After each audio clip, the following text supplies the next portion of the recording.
كلها في آية واحدة بس. اعلموا أنما الحياة الدنيا لعب. أول شيء لعب. اللعب هو أول مرحلة، بداية حياة الطفل، يبي يلعب طول الوقت وشوي وينام.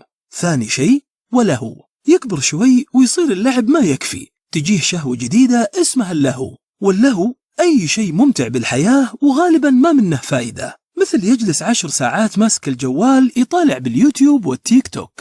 ثالث شيء وزينة. صار مراهق، الشكل صار أهم شيء، مو مهم الساعة تشتغل، المهم شكلها شيك، لازم اللبس ماركة، يوقف قدام أي مراية سيارة يشوف شكله مرتب ولا لا.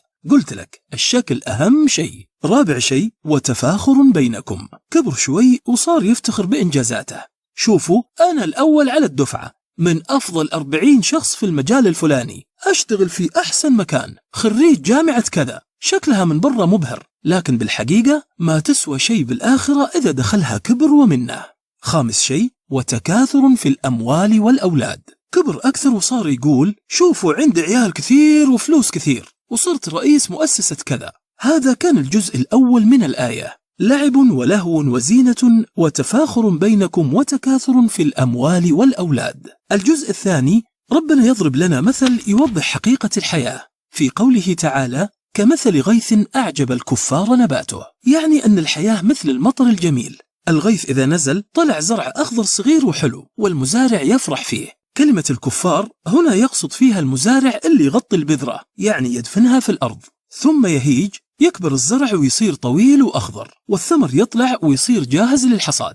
المتوقع أن الآية تتكلم عن الحصاد والاستمتاع بالثمار، لكن فجأة تنقلك لشيء ثاني، فتراه مصفرا. فجأة الزرع الأخضر يصير أصفر، مثل الإنسان المنغمس في اللعب واللهو والزينة والتفاخر. فجأة كل المتع الخضراء تصير صفراء وما لها قيمة، ثم يكون حطاما، كل شيء يصير حطام، الناس تدوسه وقيمته تصير صفر. هذه حقيقة الحياة وسرعة تحولها.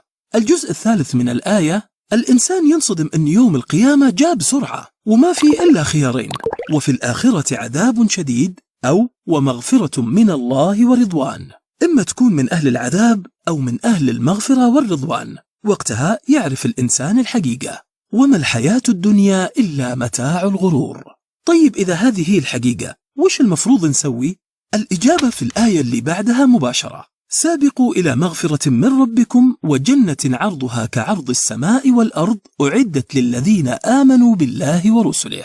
اسعى للمغفرة وتلقائيا الجائزة الكبرى بتكون الجنة عرضها السماوات والأرض، لكن مو أي أحد ينالها، أعدت للذين آمنوا بالله ورسله.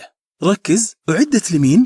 للي فاهمين إن الحياة رحلة قصيرة وبتنتهي فجأة بدون مقدمات، مو للي عايشين في اللهو ويضيعون وقتهم بالساعات على الجوال، ولا اللي طول يومه في الاستراحة ما في فايدة إلا لعب وسوالف وغيبة.